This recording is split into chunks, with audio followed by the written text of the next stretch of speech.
نیپال کی جو سچویشن پچھلے کچھ دنوں میں ڈیولپ ہوئی ہے اس سے آپ لوگ کسی نہ کسی حد تک واقف ضرور ہوں گے۔ اس ساری سچویشن کی لیٹسٹ ڈیولپمنٹ جو دیکھنے میں سامنے آئی ہے اس کے مطابق سشیلا کرکی کو پرائم منسٹر بنا دیا گیا ہے، جو اس سے پہلے نیپال میں ایز چیف جسٹس بھی رہ چکی ہیں۔ اگر آپ نیپال کی ہسٹری کو دیکھیں تو نیپال کی تاریخ پولیٹیکل انسٹیبلٹی سے بھری پڑی ہے۔ 1951 سے پہلے نیپال میں مونارکی تھی، پھر ڈیموکریسی آتی ہے جو 61 تک چلتی ہے، اس کے بعد پنچایت سسٹم آ جاتا ہے جو 1990 تک چلتا ہے،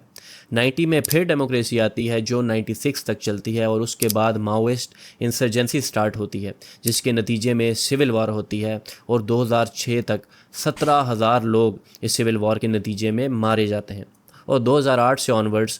13 حکومتیں تبدیل ہوتی ہیں، جس سے آپ نیپال کی پولیٹیکل انسٹیبلٹی کا اندازہ لگا سکتے ہیں۔ ریسنٹ پروٹیسٹ کے حوالے سے اگر مین ریزنز کی بات کروں تو مین ریزن کرپشن تھا، where one of the main cases was $10 million corruption in the purchasing of Mirage 2 year crafts.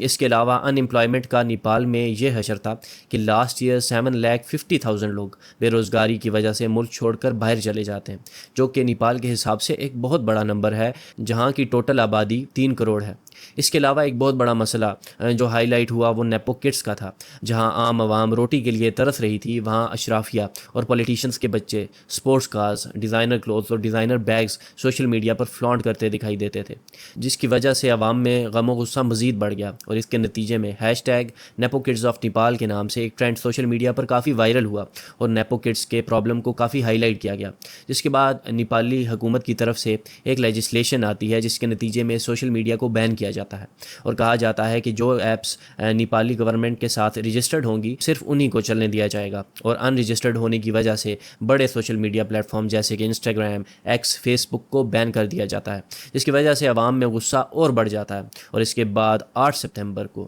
Jain زی کا ایک بہت بڑا پروپورشن ان سوشل میڈیا بینز، کرپشن، ان امپلائمنٹ اور نیپو کڈس کے خلاف سڑکوں پر نکل آتا ہے۔ جیسے ہی پروٹیسٹرز پارلیمنٹ کے پریمیسز کے اندر انٹر ہوتے ہیں تو سیکیورٹی فورسز کی طرف سے ان پر لائیو بلٹس چلائی جاتی ہیں، جس کے بعد حالات مزید بگڑ جاتے ہیں، اور 9 ستمبر تک 19 لوگوں کی جان چلی جاتی ہے۔ ان پروٹیسٹس میں پروٹیسٹرز نہ صرف پارلیمنٹ کو